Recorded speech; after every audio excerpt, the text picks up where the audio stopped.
Olá, sou André Segurado e o meu podcast é sobre a música cubana, como ela era comercializada nos círculos de world music e como os fatores políticos de Cuba, como o regime socialista ou o bloqueio que os Estados Unidos faziam a produtos cubanos, influenciou essa mesma comercialização da música cubana. O artigo no qual eu fiz a pesquisa chama-se Dancing with the Enemy, Cuban Popular Music, Race, Authenticity and the World Music Landscape. O artigo foi escrito por Débora Pacini Hernandes para a revista Latin American Perspectives em 1998 e aborda precisamente todos os fatores que levaram à situação atípica que era a comercialização das práticas da música cubana, como essas práticas eram muito racializadas e a situação precária que os músicos viviam em Cuba. Portanto, vamos começar.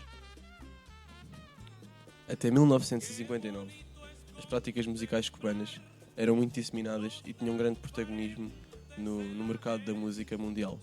Géneros como a rumba, o cha-cha-cha e mambo tinham grande popularidade mundo afora. Os ritmos cubanos também tinham grande influência no jazz e até no rock. Porém, após a Revolução, o país foi exilado do resto do mundo e os músicos e a música que eles produziam passou a ser rejeitada e isolada da indústria musical. Apesar de terem havido músicas de origem cubana com sucesso após a Revolução e até géneros inspirados nos ritmos cubanos, como a salsa, os músicos que atingiam sucesso não residiam em Cuba, nem tinham contacto com o país de origem da música. E a salsa era apenas inspirada na música pré-revolução, ou seja, os géneros musicais cubanos que continuaram a fazer sucesso já estavam desligados da realidade de Cuba e das práticas contemporâneas que se faziam nessa altura. Depois da Revolução de 59, passou a haver muito pouca informação sobre as práticas musicais em Cuba, e a pouca que havia era trazida por um ou outro indivíduo que conseguiam viajar para Cuba e trazer um disco no retorno, ou que conseguiam ter financiamento para que a sua universidade lá mandasse ele ou mais outro homem consigo para irem estudar as práticas musicais cubanas. Portanto, de 59 até mais ou menos 1988, as práticas musicais cubanas eram uma incógnita e o mundo exterior a Cuba não sabia muito bem o que é que se passava lá e como é que se tinham desenvolvido a música e os músicos em Cuba. Até que, em 1988, foram feitas mudanças no Trading with the Enemy Act, que era um tratado nos Estados Unidos que regulava as trocas comerciais com o inimigo. Neste caso, o inimigo era Cuba, socialista. Portanto, dadas estas mudanças, foi feito possível a venda legal de discos cubanos e que músicos cubanos fossem tocar nos Estados Unidos. Portanto, abriu-se de novo a porta às práticas musicais cubanas nos Estados Unidos e, consequentemente, no resto do Ocidente. Com esta reinserção no mercado, a música cubana passa a ser comercializada enquanto world music e não enquanto música latina, que era um círculo de comércio de música diferente daquele que era o world music. De acordo com a autora, a associação entre música cubana e world music, em vez de música cubana com música latina, resulta de fenómenos económicos e sociais, noções raciais da população cubana e da sua autenticidade cultural. Esta ligação entre a música cubana e world music, segundo a autora, deve-se muito ao facto de world music estar ligado à música que é local, a música que é pura, música que está desligada das tendências globais do mercado da música. E era muito fácil comercializar a música cubana nesses termos. E, ao contrário do resto da música latina, que era visto como sendo mais comercial, mais branca. A música cubana abraçava as raízes africanas que são inerentes também a muita da música latina, e essas raízes africanas faziam a imagem da música cubana beneficiar muito, porque assim era vista como mais pura, era mais atrativa para os fãs, para os consumidores de world music, que queriam mesmo ter a experiência da música rural, da música da floresta. E Cuba também, como era um país que estava muito isolado, fazia música pura, não é? Eles não tinham contacto com as modernices do exterior.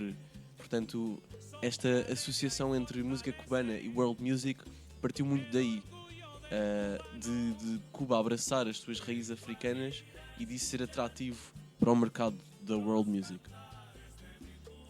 E sendo assim, a música cubana começou a ter muito sucesso nos mercados de world music, que, segundo a autora, deu-se a estas ligações com as raízes africanas, e que essas ligações com as raízes africanas partiam muito da própria ideologia do Estado cubano de valorizar os seus irmãos, de valorizar o pan-africanismo, a libertação de África e dos povos de África, e de querer eliminar as noções raciais de Cuba e eliminar o racismo estrutural que, em grande parte, ou pelo menos em muitas instituições e na educação, conseguiu desconstruir muito o racismo.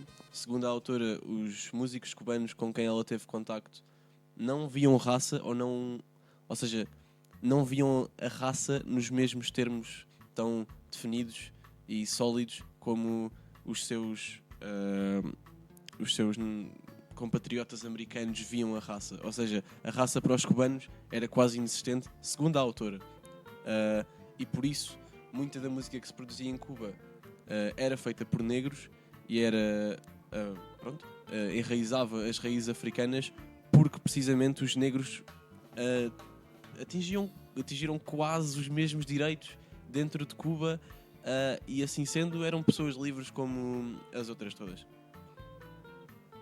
E depois, outra razão para o sucesso da música cubana é que o Estado financiava muitos projetos musicais, dava apoio aos músicos e dava instrumentos, locais para gravar e produzir.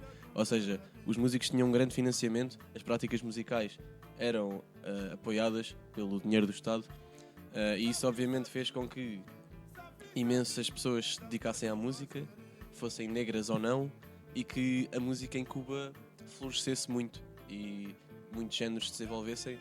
E daí depois o sucesso na world music veio também porque Cuba tinha imensos músicos e muito talentosos e uma grande variedade de música, e isso obviamente beneficiou muito Cuba e a comercialização das suas práticas.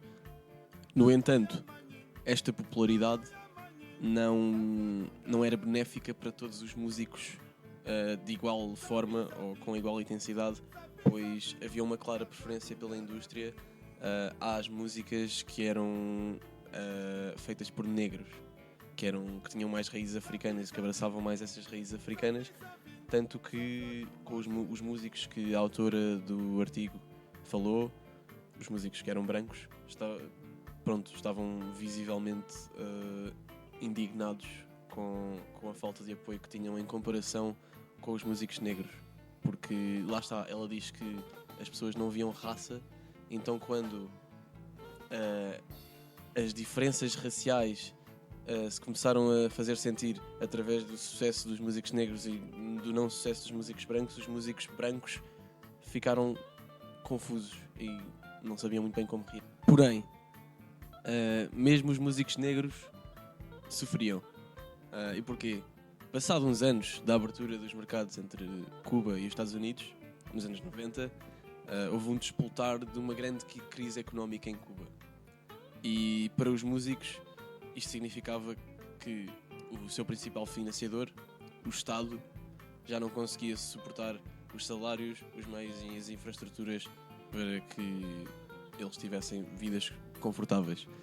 E isto fez com que os músicos cubanos se tivessem de adaptar e de vender a sério para sobreviver. Portanto, o que aconteceu foi os músicos cubanos tinham de apelar ao máximo possível aos mercados de world music e de apelar ao máximo possível aos consumidores ocidentais. O problema era que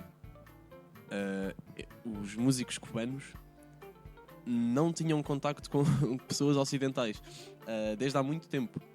Ou seja, poderia porventura haver músicos que já tinham ido dar concertos fora, desde que tinha havido a abertura das fronteiras e das trocas comerciais com os Estados Unidos, mas a maioria dos músicos cubanos desconhecia a realidade material dos outros países e de como os outros países queriam que a música de Cuba soasse. Portanto, os músicos cubanos tinham esta missão de tentar vender o mais possível, tentar fazer a música mais cubana possível, sem saber o que é que isso era. E ao mesmo tempo tinham de se adaptar ao mercado feroz capitalista, do qual também não sabiam nada, pois viviam num regime socialista. Todos estes fatores levaram a que os músicos em Cuba sofressem muito economicamente e que as práticas, o ritmo das práticas musicais, o ritmo não no sentido musical, no sentido de produção, baixasse. A autora termina o artigo a explorar muito a ideia de que a música cubana fazia sucesso não só pelo apelo de ser uma música latina tocada por negros e por ter todas estas influências de África e da América do Sul, mas também que o sucesso da música cubana jogava muito com a ideia de que Cuba era um inimigo socialista. E como era um inimigo socialista, a música de Cuba era atrativa, tal como um fruto proibido. Era algo que era distorcido, mas que ou seja, era subversivo ouvir a música de Cuba porque era o inimigo e estava a ser comercializado. E muitas dessas ideias materializam-se no álbum que David Byrne produziu em 1989, depois da abertura das portas do mercado cubano, composto por Luacas Bop, e o álbum chama-se Dancing with the Enemy. E para ilustrar esta tal ideia de que a música cubana era atrativa por ter esta vertente de ser socialista e era proibida, e os socialistas eram maus, mas a música que fazem é exótica, é boa porque eles são diferentes de nós. A capa do álbum, a mensagem que estava na contracapa do álbum, jogava muito com essa ideia no próprio ouvinte e no próprio consumidor. E na contracapa do álbum estava escrito: Is music communist? Can it be capitalist? Do you enjoy it more either way? You need this record. Have a cigar. The music in this box had people dancing in Cuba for the last 3 decades. Now it's your turn. Portanto, este tom provocador, não é? Este tom político e picante, por assim dizer, da comercialização da música de Cuba também jogava muito. E todos estes fatores, esta sopa de eventos políticos que tornaram Cuba possível vender a música aos Estados Unidos, mas depois Cuba era socialista e Cuba era racializada e abraçava as raízes africanas, mas depois estava em crise e não podia vender a música aos Estados Unidos. Ou seja, todos estes fatores, esta enxurrada de eventos, fazia com que a música de Cuba refletisse muito aquilo que era a própria situação de Cuba, que estava ensalganhada entre estar ao lado dos Estados Unidos e ter um regime socialista e tentar abolir o racismo sistémico e fazer uma sociedade sem classes, mas depois estava dependente dos Estados Unidos e da União Soviética e depois tinha de se comercializar para fazer dinheiro, então entrou nos mercados de world music. Ou seja,